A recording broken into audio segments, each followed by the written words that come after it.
Hi guys, so how I make roll wrap, absolutely super delicious. You will thank me later. So 1 cup of flax seeds and squeezed orange juice. I do obviously fresh because it's raw. Half of it I will put in a blender and I add rest of the pulp from oranges, a bit of water to mix it properly. It goes quite fine. And you put it together with the rest of it. Look at this, adding, mixing, add a bit more water if it's not good consistency, a bit of date paste because I like it sweet, even sweeter than orange. Dehydrator trays, I just put it and make it all different shapes. I use a spatula. I'm a cake maker normally, so it's easy for me. So I make some little round ones as well. That's the Excalibur I've got. It's 9 trays. It's the best stuff you can buy.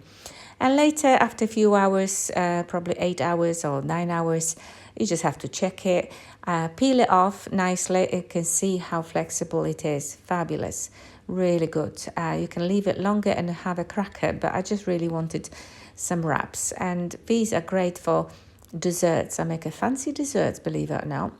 And I fill it in with salad, not completely raw here because I like tofu.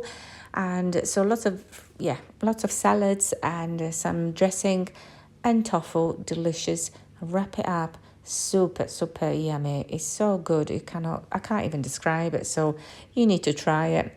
I hope you do, and follow me for more, guys. Enjoy it.